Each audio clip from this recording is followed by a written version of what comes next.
What's poppin' YouTube? It's Jaelen and I'm back with another treat in True Crime Thursdays. So I'm sorry you guys, I know I missed last week. I was really fucking busy, but I'm back. I promise you I'm not gonna miss again. I already have next week's crime story picked out. It's like really crazy. This one's really crazy too, but like I just love like crazy stories. I love to learn about them because then I'd be shocked. I'd be like, oh my gosh, it's crazy. I just love really crazy crime stories. I'm not gonna take too much time. I want to get right into it because it's gonna be mad long. Before we get into this video, please just make sure you like, comment, and subscribe. Turn on my post notifications and just stay in touch with my music. I am currently writing for my EP. Guys, I'm telling you, it's gonna be so crazy. So please stay in tune with that. I'm only going up from here. So if you want to come up with me, then let's go together. Let's get right into it because I know this video is going to take like at least 40 minutes or so probably. So let's just get into it. Oh, wait. I have to wipe off my fucking lip gloss. My chapstick. Okay. And we're back. Before we get into Tree and True Crime Thursdays, you know you gotta light up. So everybody take out your blunts. As always on this channel, you don't have to smoke with me. You could just listen. I like to indulge in my guilty pleasure, but if you don't want to indulge, you can get wine, which is another guilty pleasure, but I'm going to indulge though. Today, we're going to be talking about the case of Sherry Rasmussen. I'm going to go down a timeline and introduce you to the people that are necessary to know the key parts. There is a lot of names in this, but I explain who these people are. It's a bit more names than my Daniel LaPlante story, but you'll still it's still pretty easy to follow along. So as long as you're paying attention, you should understand this whole story completely. And trust me, you want to watch the whole thing because this is crazy, okay? Sherry Rasmussen was born February 7th in 1957 to Nels and Loretta Rasmussen in Tucson, Arizona. Sherry was described as gentle, kind, caring, strikingly beautiful. She was extremely smart. She studied nursing at age 16 because she had such a big compassion for others. She really cared about other people. By age 29, Sherry was the director of critical care at Glendale Adventist Hospital. Already by age 29, Sherry had a whole career going for herself. Enter John Rutten. John Rutten was born in Eugene, Oregon. He was about 2 years younger than Sherry. He was really good at basketball growing up. He went on to play at UCLA, which is like a very good university. So he really was good at basketball beyond just playing in high school and stuff. He didn't live in his basketball past. He was actually really good and actually went on to play at a really good, highly respected university. At UCLA, he majored in engineering and he was described as like charming, handsome, athletic, just an all-around ladies' man. He graduated in 1982 and later secured a job as a mechanical engineer at a disk drive manufacturer. John and Sherry met at a party in the spring of 1984. John was immediately attracted to Sherry. She was strikingly beautiful. She was tall as shit. She was like 6 feet tall. So he saw this girl and he was like, she is gorgeous. John was thirsty, so he decided to get her number that night from a friend, a mutual friend. So he got Sherry's number from a mutual friend. They went on one date and they instantly hit it off and became exclusive. John moved into Sherry's condo in Van Nuys, California on Balboa Boulevard. John had popped the question to Sherry May 1985 on Sherry's parents' boat. For Sherry's engagement present, John went all out, bitch. He went and bought Sherry a new car. Yes, a new BMW. John and Sherry got married November 23rd, 1985. And everything seemed picture perfect, really.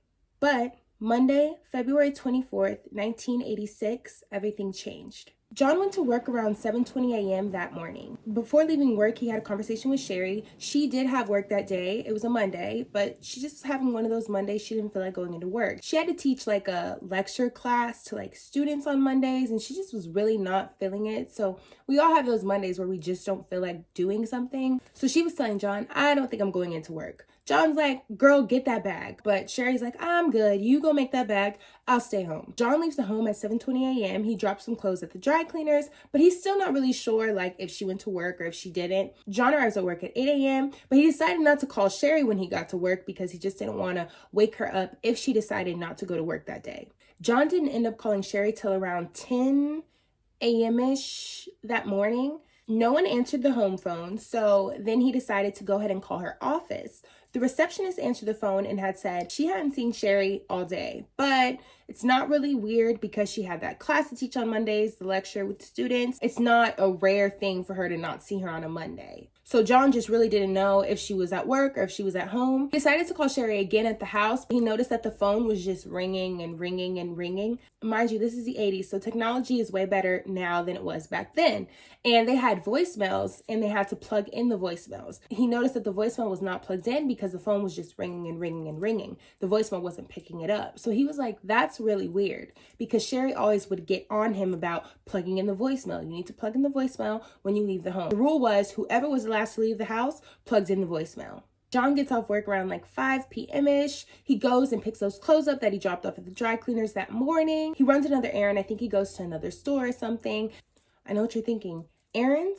Yeah, all right, John did it. But John did not do it. John gets home from work around 5:55 p.m. So the way the condo was set up, the garage was in the back of the house, and the 2 glass sliding doors that you see in the picture are actually John and Sherry's bedroom. And the actual house part of it was in the front of the house. So the first thing he sees is the garage door is open, like it's raised up. And he's like, that's weird. And Sherry's car is not there. When he gets closer to the garage to pull in his car, he notices that there's glass all on the floor. Sherry was not a good driver, so John is thinking she hit her car, she left the garage door open, and she just left because she's careless. But let's give her a little credit, okay? Because Sherry was not fucking dumb. From the garage, you can enter into the home. You enter in from the garage to the living room. So when John enters from the garage, and the first thing he sees is Sherry's dead body on the floor. John rushes over to help her, but Sherry's already been dead for a while. The pathologist declared she had died from 3 gunshot wounds to the chest. They didn't know which gunshot wound killed her, but they just knew that one of those gunshot wounds was the reason she was dead. Sherry was shot once from far away and then 2 at point-blank range. The suspect used a quilt in the home to muffle the sounds. Sherry also had injuries on her face, hands, neck, arms, and mouth. It was really apparent a struggle took place, like not just a little struggle, like a fight. Sherry also had a facial injury consistent with being struck in the head with a gun, and she was also hit in the head with a vase too. Sherry also had a bite mark on her left inner forearm. Experts said due to the lack of hemorrhaging, they knew that the suspect did this either while she was dying or she was already dead. So whoever did this is obviously just a psychopath. There was fingerprints found all over the condo, including the BMW that wasn't on the scene at the time John found Sherry's body. The BMW was actually found 2 miles away from the home a few weeks later. And it was found like someone just had parked it there and then walked away. And the keys were still in the ignition. Sherry did not go down without a fight. She was athletic, she was tall, she fought. John and Sherry had a big stereo system in their condo, and next to Sherry's body was a large stereo speaker with the wires ripped out the back. Upstairs in John and Sherry's bedroom, where the 2 glass sliding doors were in the picture, those glass sliding doors were actually broken from the inside out. That's actually the glass that John saw while pulling into the garage, not Sherry hitting her car. To most people, the scene looked staged. There was like a drawer pulled out on the floor. It just looked like really staged, and somebody just kind of tried to make it seem like it was a break-in. There was bloody stains all over the home. There was even a bloody handprint next to the alarm system that John and Sherry had, and it seemed as if Sherry was trying to signal the alarm so someone could come help her.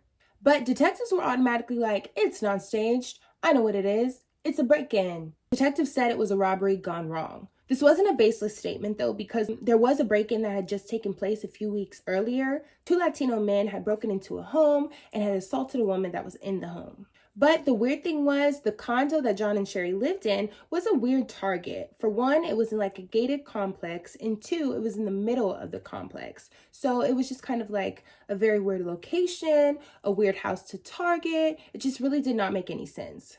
And on top of that, if it was a robbery would include having things missing, and there was not a lot or really anything missing. Her BMW was missing, but it was found, and Sherry's handbag was missing from the scene, but it was found by 2 gardeners who gave it to a neighbor who then gave it to the police. That same neighbor had actually spoken to detectives and said she saw the garage door open at 9:45 a.m., which meant that whoever killed Sherry did it in the morning time. So the main detective on the case at the time, Lyle Mayer, said, at 10 a.m., someone broke into the home. They did not know that Sherry was there and they were startled by her. They then shot Sherry 3 times.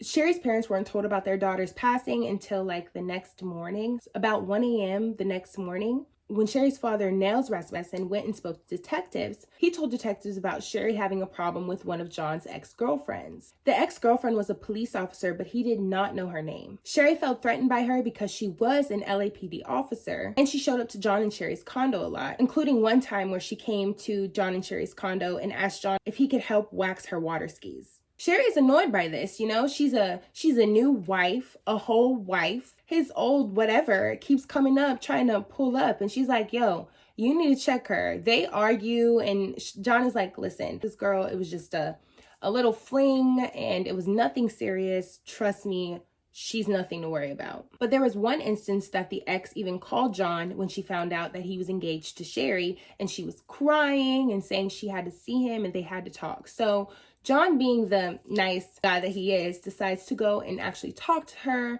and try to console her. During this conversation, the ex-girlfriend is pleading and basically begging him to leave Sherry. He's like, no, I'm not leaving Sherry. I love her. I'm marrying her. And so then she's like, okay, well, since you won't do that and you're getting married, can we just have sex one last time? John, being the weak man that he is, was like, sure, I'll do it because you're basically begging me. After having sex with John, the ex-girlfriend then comes into Sherry's office wearing a slutty outfit and discloses to Sherry that her and John had sex. So she basically comes in looking slutty and she's like, I fucked your nigga.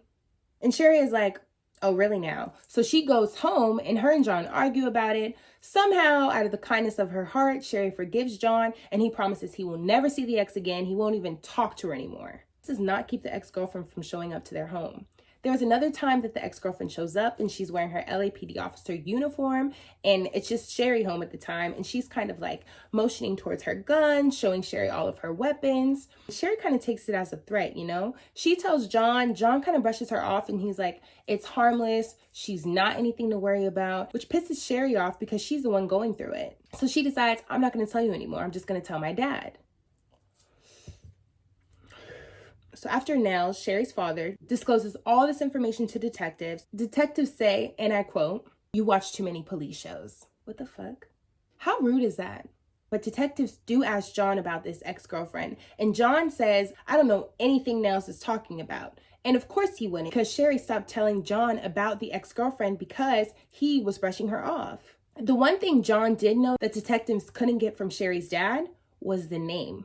Enter Stephanie Lazarus. Stephanie Lazarus went to UCLA in 1978 at the age of 18. She was a political science major and played sports as well. Her peers would describe her as a prankster, fit, and popular. Stephanie and John had a casual relationship when they attended UCLA together, according to John. Stephanie, however, would say that they were in a committed relationship and even would refer to John as her boyfriend. They were friends, they did dorm in the same floor. They hung out with a big group of friends, and Stephanie and John formed a friends with benefits type of relationship from that friend group. Stephanie, thinking they were in a committed relationship, even threw John a surprise 25th birthday party. And John was actually really surprised because he was surprised that she threw it. He wasn't thinking that they were serious enough to be throwing surprise parties for each other. And John was actually seeing someone else at the time. When Stephanie learns about this, guess what she does, bitch? Stephanie writes his fucking mom, bitch. She says, and I quote, I wish it didn't end the way it did, but I don't think he'll ever understand his decision. But she didn't really understand his decision either because she kept showing up to the condo. Nels mentioned Stephanie a lot to detectives, but the detective on the case, corrupt Lyle Mayer, would not listen. John also brought up the ex-girlfriend too, but according to the case files, there's no records of this. There's other evidence still there, but the evidence of John and Nels mentioning his ex-girlfriend are not there. I don't care, the police is a gang. LAPD never questioned Stephanie. They never even checked her for injuries. The only note in the case file said, and I quote, John Rutten called, verified Stephanie P.O. was former girlfriend. That's it. Nothing else was in the case file. Sherry's murder was marked unsolved for years. There was no one trying to solve it. After Detective Lyle Mayer retired and a new detective was put in his place, Nels, Sherry's father, came and asked him if he could relook at the case. The detective said, I'm not going to relook at it. I think that this case is correct. I think that it is really a robbery gone wrong. So he didn't even bother to reopen it. But by the early 90s, new DNA testing emerges. Nels says, I want DNA testing done for my daughter's case. There was DNA on the scene. Why can't we test it? And the detectives are like, DNA testing, oh no, boo-boo, we don't have the funds for that. Nels is like, that's fine, I got it covered, I got the funds. All I need is the DNA sample from the crime scene. And detectives are like, nope, we're not gonna give it to you. So really, there's really nothing else Nels can do. So Sherry's case goes unsolved for a few more years. In the meantime, John and Stephanie are actually still hanging out a bit. They go on a scuba diving trip together with them and some friends. But before they go on a scuba diving trip, John actually calls detectives and says, hey, so I just want to make sure that Stephanie did not kill Sherry. And the detectives are like, no, you're good, bro. You can go. But my thing is this, like, if you had anything in you that made you want to decide to call in and make sure that someone you were going to hang out with did not kill your fucking wife, probably shouldn't hang out with them anymore. In the end, John and Stephanie didn't even end up together. John remarries and starts a family with his new wife. Stephanie actually gets remarried as well and adopts a daughter. Throughout the years, Stephanie moves up in the police force. She took part in LAPD's DARE program, and she eventually becomes a high-level detective in the commercial crimes division focused on art theft. The art theft department is actually a pretty good detective gig. They got a lot of press because their job was just that, investigate expensive as fuck art theft. And the division was only made up of her and another detective. That's it. In the late 1990s, everyone is using DNA testing by now. LAPD decides we're going to create a new unit that's focused on cold cases. We have some free time. We're going to try to solve these cases that haven't been solved and give these people some justice. But they have a lot of case files though, so they don't get to Sherry's until 2004. The person assigned to the case is actually not a detective. It's a scientist named Jennifer Francis. Right off the bat, Jennifer notices there's things missing in the case file. The case file is a mess. And it only contained Sherry's DNA, not the suspect. She knew that it was quite apparent that there was a suspect based on the notes. Just no DNA in the case files. She knew that the bite mark swab would have contained saliva, and she could test that. Sometimes they would keep old evidence in the coroner's freezer. So Jennifer takes a chance, she calls the coroner. She ends up actually going down there to look in the freezer for herself. All the way in the back of the freezer, Jennifer finds a manila envelope that's labeled Rasmussen. She found that shit, bitch. It had been there for 18 years and wasn't even labeled properly. Jennifer tested the DNA, got the results back January 2005. They ran the results in CODIS. There was no results in CODIS. And another thing that Jennifer found out from the DNA testing was that the DNA was female. It wasn't male. So it completely blew up the entire case that detectives had previously thought, which was 2 Latino males in a robbery gone wrong. Jennifer told detectives about it, but they just kind of brushed her off and said, well, it's still a robbery gone wrong. The burglars were female then. Jennifer's like, what? The case goes quiet until February 2009. Murders calmed down in the Van Nuys unit, so the case was sent back to the Van Nuys unit where it was originally from. Van Nuys at that time barely had any homicide cases, maybe like 5 to 7 a year.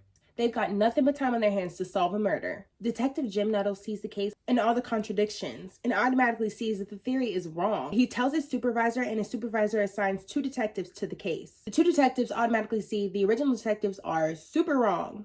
It was quite obvious with them reviewing the crime scene photos that the scene was most definitely staged. Detectives found that there was 2 shots fired in the bedroom. That's why the glass doors were broken from the inside out. Detectives think that Sherry then ran into the living room from the bedroom to get away from the assailant. Sherry struggles with the suspect. She even gets her in a headlock, and that's how Sherry got the bite on her left forearm. The suspect then regains control of the situation and shoots Sherry 3 times in the chest. So the question detectives had to ask themselves was, what female in Sherry's life wants her dead? And who is smart enough to stage a crime scene? The detectives only saw 1 female in the case file though, and it was that little note that I mentioned earlier.